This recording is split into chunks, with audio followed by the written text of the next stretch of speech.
Okay, welcome back to members of 121 Community Church in Grapevine, Texas, in our brand new study in the book of Revelation. And we're going to begin by taking a look at some introductory material by Michael Gilbertson in his book God and History, published by Cambridge University Press in 2003. We're going to look at Chapter 3, Ways of Approaching Revelation. Let's begin with Block 1 and take a look at the context. Revelation was written during the reign of Domitian, AD 81 to AD 96. Domitian persecuted the church, and the purpose of the letter was to point out a crisis that many Christians simply did not perceive.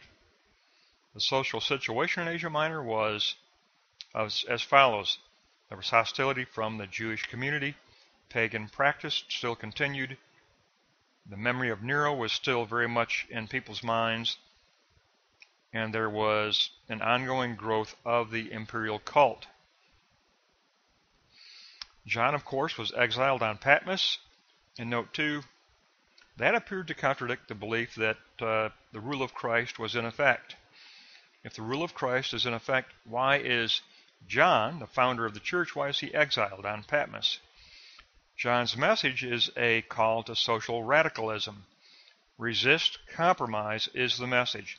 Resist compromise with Roman authority and Roman culture, even to the point of a readiness to embrace martyrdom if necessary.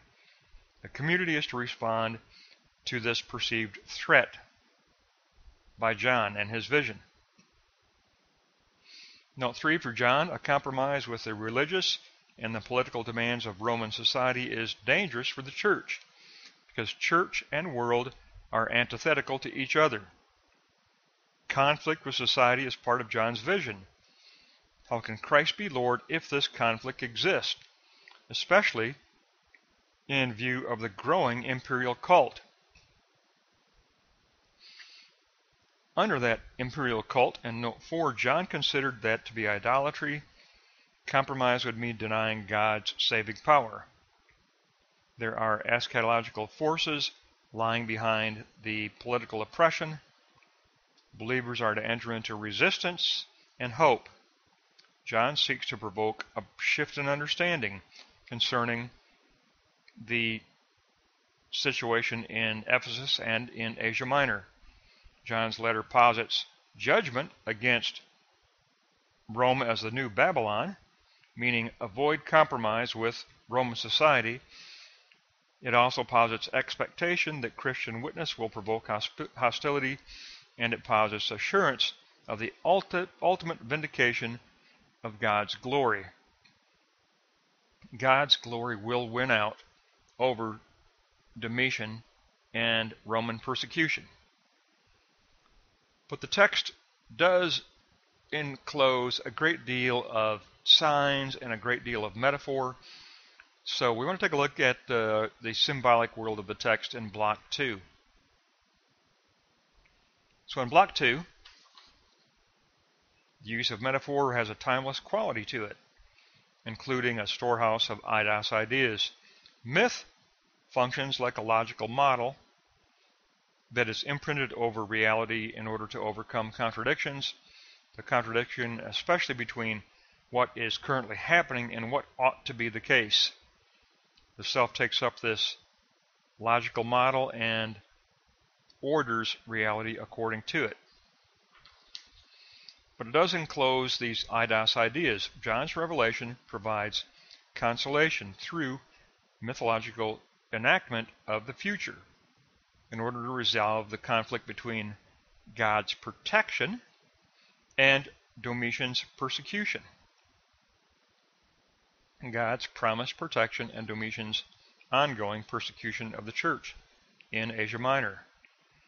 The vision of heaven equals victory and hope. The 6 seals equal oppression and despair. The 7th seal equals ultimate victory of God's glory. Under the 7th seal, the pattern of hope versus despair continues until the ultimate victory of a new heaven and a new earth and a new Jerusalem. The pattern of 7 disasters are represented by the seals and the trumpets, broken by the visions of final glory. broken by the visions of final doxa glory. And under the doxa glory in note 4, the glimpse of final victory shatters anticipated despair, reaching even the experience of exaltation. We experience the future in the present, says John.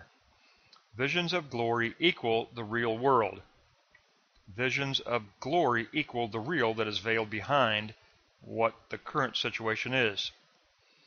Now, Revelation as structural catharsis in note 5. Revelation contains a triune structure.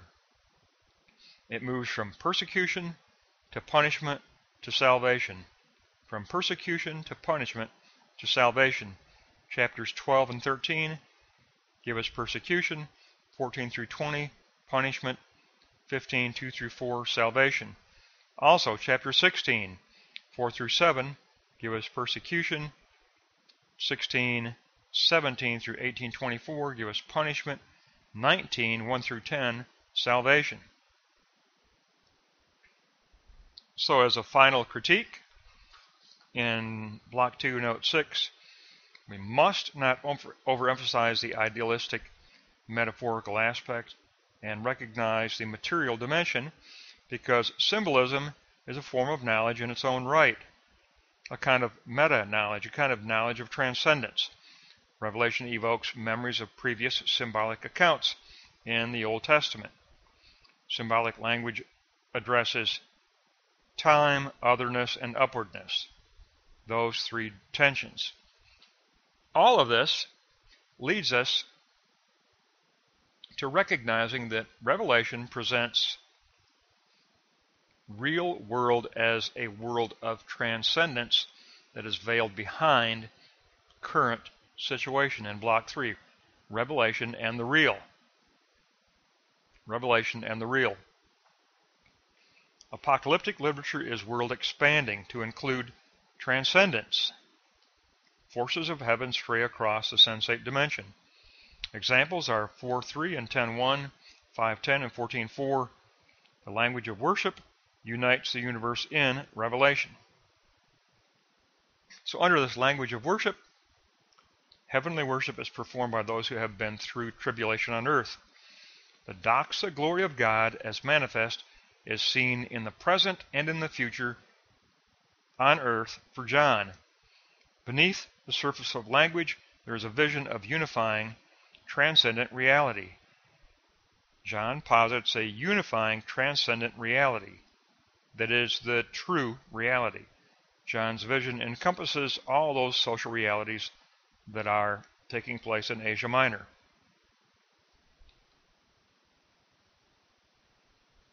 So let's take a look at this Block 3, Note 3. Revelation offers a particular understanding of the world. John offers a unitive vision of reality and the assured sovereignty of God. Christ's cross functions as structure of reality and historical event both.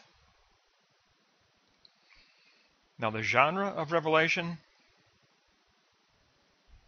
Gilbertson asked, is it apocalyptic or is it prophetic?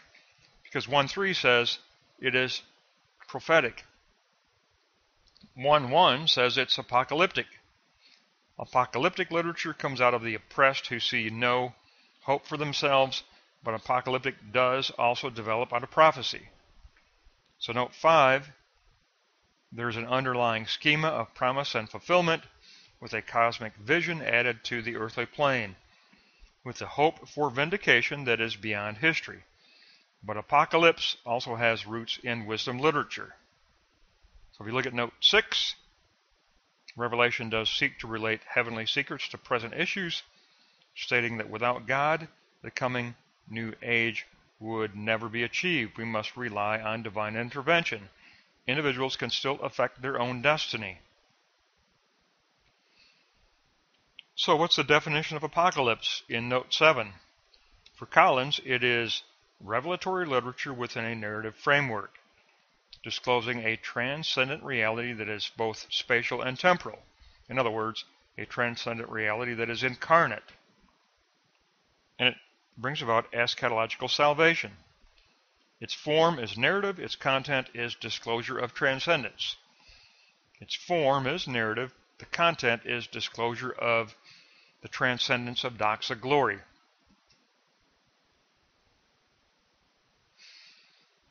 So what about prophecy in note 8? There is a concern for the present and hope for divine intervention, with a sense of salvation history. It develops a dominant and imminent eschatology, and an ethic that is spatial and temporal, with a determinate view of history, determinism. John gives the Christ event a central role in history. Pessimism is not present in Revelation, but the text is marked with conditionality. There is room for response, room for repentance. Because it does contain both threats and promises, the text is both apocalyptic and prophetic. It is both apocalyptic and prophetic. So in conclusion, Revelation is a particular kind of apocalyptic, combining prophetic form, including the universalist scope of history. Temporal and spatial dimensions are expanded with a concentration of meaning that matters for the present. And that concentration of meaning is the transcendence of doxa glory, which constitutes the real that is veiled behind present situation. It's all about introducing the transcendence of doxa glory, that is the realm of the real that lies behind the present realm of existence. So that gives us a good look at the context, the symbolic language, and the realm of the real. This is our first introduction, but it does give us a good start. It gives us a good beginning.